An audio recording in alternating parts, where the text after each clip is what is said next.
Hey gang, Chef Cutting. I'm here on the International Paleo Recipes Cookbook to talk about the meal I've concocted today. This is a complete meal. I'm going to start with the appetizer from the book, and it's the sweet potato scone. Mouth-watering. You got to get that. And then the next part I'm going to start with is my salad. I'm going to serve a warm, tangy Brussels sprout salad. If you love Brussels sprouts, I promise you this is addictive. My main course is going to be accompanied by a vegetable, and the vegetable I've chosen today is herb squash slices. So what we're going to do is we're going to make a traditional pot roast. I have included all of these recipes that I'm talking about right now in the book, and in the video I will show you step by step how to prepare this main course. It's pot roast at its best. It's paleo all the way. Let's get in my kitchen and let's make pot roast.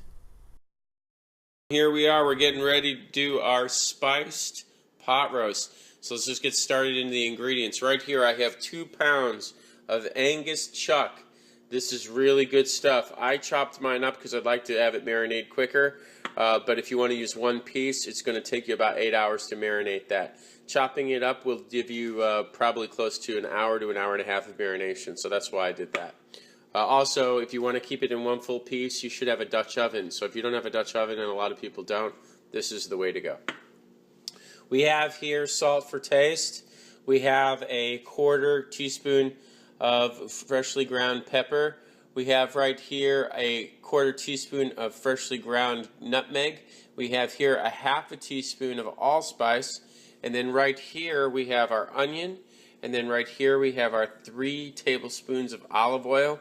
Right here we have our 3 tablespoons of lemon juice, and right here we have our wonderful cider vinegar, 1.5 tablespoons of cider vinegar. Here we have a tablespoon of savory. You get a good close look at that. I'll explain to you that herb in a minute. This is your lard. I chopped it up into little squares because I have it in sticks, but you can get it in tubs, in which case you just add 3 tablespoons into a dish. This is 2/3 of a cup of beef broth, which we will divide. And of course, here's your wonderful onion. Did I say onion? Well, we'll say it again. All right, so basically these are the ingredients you need. Now there are 4 tomatoes missing from this. We're going to use those 4 tomatoes to crush into a marinade. So we'll get started making our marinade first, and then I'll show you what's next. Okay, now what I've done is I've gone ahead and chopped up the onion the same way and the tomatoes. So they're now in the food processor together. What I'm going to do now is I'm going to go ahead and I'm going to add the olive oil. So here comes the olive oil. I'm going to add the lemon juice. So here comes the lemon juice. The pits. Oh, don't let those pits go in there. See it? Oh, well, it happened. And then the last thing we're going to do is we're going to add our vinegar. So here comes the vinegar. So at least you knew that my lemon juice was natural. Now what we're going to do with that is we're going to run it in the processor until it becomes a paste. So let's get it going. Mine on my lowest blend right now, and I'm just going to keep on blending it until I get it to a nice medium paste.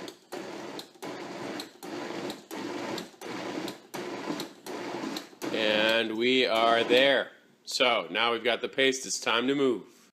Okay, what we're going to do now is we're going to go ahead and we're going to put all of the spices that we have here together in a bowl, and then we're going to sprinkle them over our meat. Okay, so first thing we're going to do is take the salt, put that in there. Of course, that's optional. Then we're going to go ahead and put the pepper in there, the nutmeg, the allspice, and the savory. And then you're going to mix this up, and then we're going to sprinkle it all over the meat. Look at that. It's like your little rub. Now, I'm going to tell you something about this. If you have one full piece of meat, then you're going to want to sprinkle this on both sides of the meat and then start hitting it with a fork. You'll see that in the recipe. But because I cut that, you don't need to do that. You just sprinkle the whole thing all around the meat like I just did there. Getting all of it out of there. There we go. And then you're just going to toss the meat in this herb and spice mix. You can do it with your hands, it's fine. And once the meat is thoroughly covered with all of that, we can move on to the next subject. Okay? Should look like that. Very good. Okay, once you're done with the beef and it's all covered in wonderful herbs and spices, we're going to go ahead and put that in one of these right here. Now you can also put that into a plastic Ziploc bag too if it's one piece, but I like it in a bowl like this when it's all chopped up. Now we're going to put our marinade in. Okay, we have our marinade ready to go, so I'm going to go ahead and pour that right into the bowl here. And it should come right over the top there. Awesome. Looks great. Okay, and we want to make sure that that really sits in there. And then we're going to put our lid on the marinade. We're going to put our lid on the marinade now and let that beef sit in that for about approximately 1 hour in the refrigerator. If this was one full piece, you would put it in the Ziploc bag and you would keep it in the refrigerator for about 8 hours. In this case, you take about 6-7 hours off of that by doing it this way. So I'm going to put this in for about an hour to an hour and a half. Okay, I'm almost ready now to get the meat out of the refrigerator. It's been in there for about an hour and a half.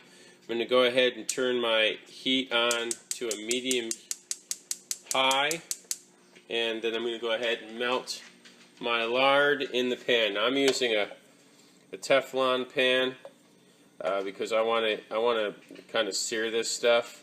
So that's where my lard is going to come in. So I'm just going to melt that, and then we're going to get our meat out of the fridge.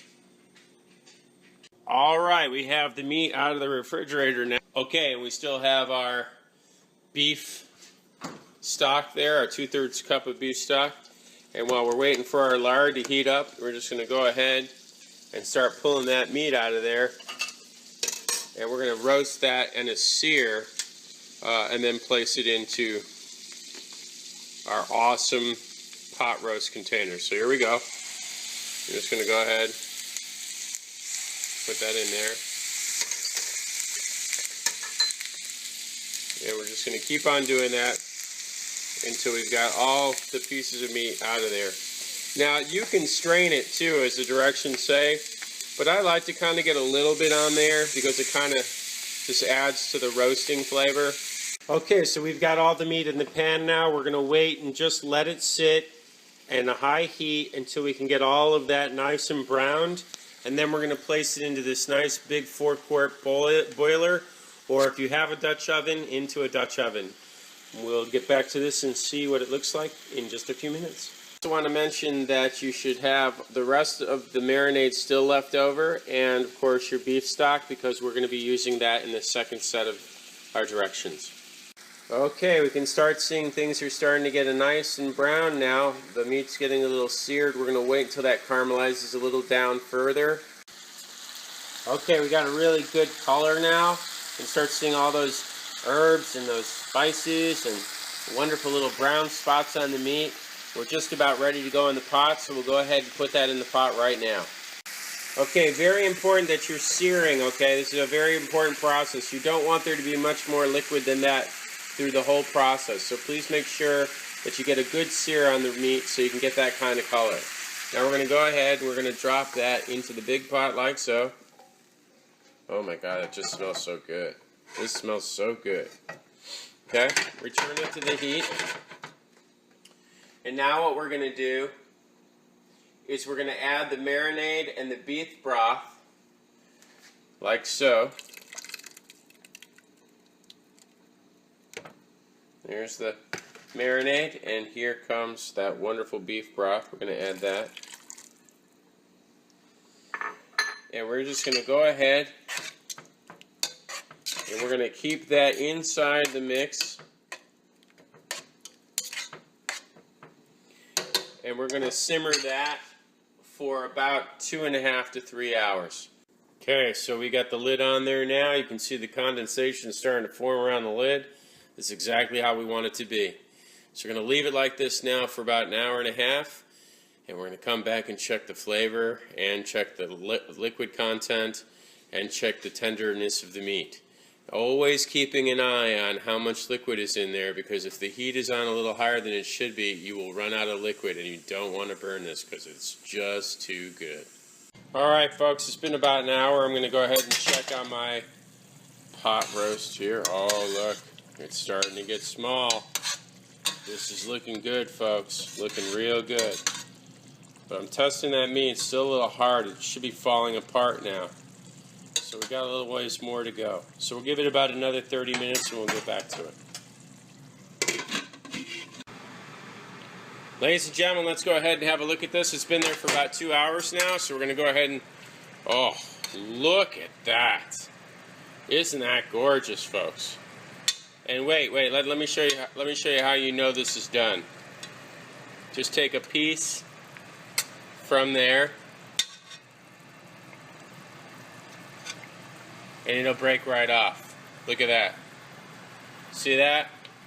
Once that starts to shred like that, you are in business. This pot roast is good to go. Let's get it plated up. Okay, you know me with white plates, so I'm going to go ahead and use a slotted spoon, the spoon I've been using all day, and I'm just going to go ahead and place that in the middle of the plate. Now you can serve this family style, or you can serve this individually. I'm going to make just an individual plate of pot roast here, and I'm going to show you how I'm going to get this really looking nice on the plate. Okay, so I used a ladle and I just ladled the sauce around. And then what I'm going to do now is use my serrated spoon and get all that goodness in there. See that? And just ladle that on the top. Here we go. Oh, look at that, folks. Look at that. That is just amazing. Completely natural. No additives whatsoever. Made from just vegetables and meat and seasonings. The smell of this dish in my kitchen right now. Folks, I give you your amazing pot roast, and I can tell you it's going to be a little spicy, and if you want to put something green on it, like maybe a little piece of parsley or something, just to freshen it up, do that. But right there, ladies and gentlemen, that is your spiced pot roast. Bon appetit.